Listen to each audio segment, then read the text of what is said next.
Hey guys, Miss Q here again. Alright, so this week we are going to be working on adding and subtracting fractions.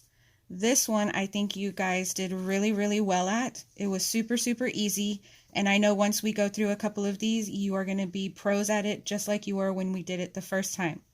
So let's look at this problem real quick. Julie is making a poster for her book report. The directions say to use 1/5 of the poster to describe the setting, 2/5 of the poster to describe the characters, and the rest of the poster to describe the plot. What part of the poster will she use to describe the plot? So here's our question. This is what we are looking for. What part of the poster is she using to describe the plot? So our example says that we can shade blank to represent the part of the setting. So we need to go back up into our problem and look for setting. Here is setting, and it said it was 1/5. Just as a reminder, our 1 is our numerator and our 5 is our denominator. Shade blank to represent the part of the characters. So again, we're going to go back up to our problem. We're going to look for characters, and that said 2/5. So a 2 in our numerator and a 5 in our denominator. And then it says here that we can shade. So if we're shading 1/5 for our setting, and then 2/5 for our characters, what are we doing here with these two? If you said adding, you are correct. We are adding 1/5 plus 2/5. Remember, our denominator never changes. 4th grade. Remember we said that? Never. So 5 is going to be our denominator. And then you just add your numerator. 1 plus 2. 1, 2, 3. 3/5. And it wants us to say what was our question. Or what? Let's go down here. Write an equation for the part of the poster used for the setting and characters. And we did that right there. What does the part of the model that is not shaded represent?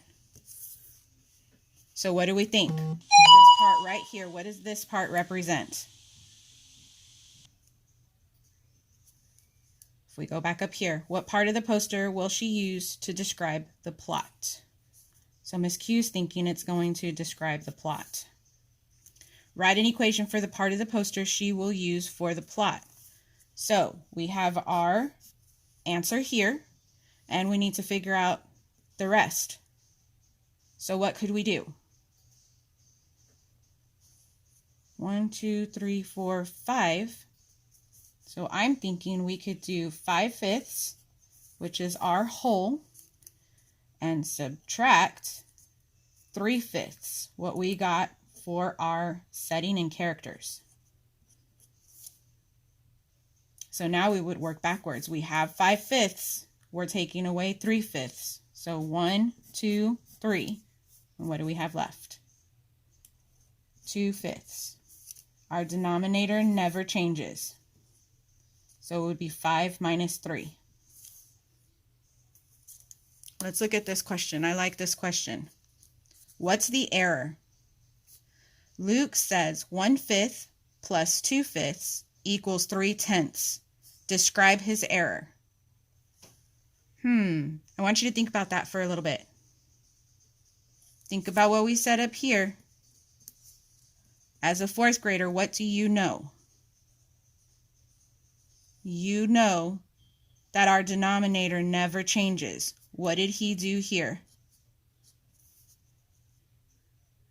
If you said he added his denominator, you would be correct. So our denominator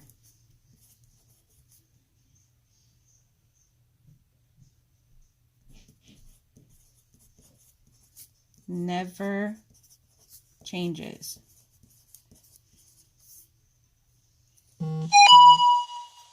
Okay, let's look at just a few more problems, examples, and you will be ready to go. So let's look right here. We have 3/12 plus 8/12. What do we know about our denominator? It never changes. So I know that I'm going to have a 12. What is 8 plus 3? 11. Okay, let's look at number 3. 1/3 plus 1/3. Well, I already know my denominator is not going to change, so it's going to be a 3. 1 plus 1. 2/3. Number 4. 3/4 minus 1/4. I already know my denominator is not going to change, so it's going to be a 4. 3 minus 1. 2. Let's do one more subtraction because we did 2 addition. 6/10 minus 2/10. Again, I know my denominator is not going to change. 6 minus 2. 4. So just remember, when you're looking at word problems, do your QDPSA if that helps. Look for your question, look for your data, look for your problem, or your plan, sorry, P-L-A-N. What is your plan? Add, subtract, multiply, or divide. Are you going to do this 1 time or 2 times? See right here, here's a clue. It says multi-step, so that means I'm going to do more than 1 step. Then you're going to solve, and then you're going to look at your answer. You're going to go back to your question and see, does it make sense? Did you answer the question? So if this helps you, then go back and do that when you're looking at your word problems. If you guys have any questions, don't forget, send Miss Quintana a message and I'll be there to help you. You all have a great day.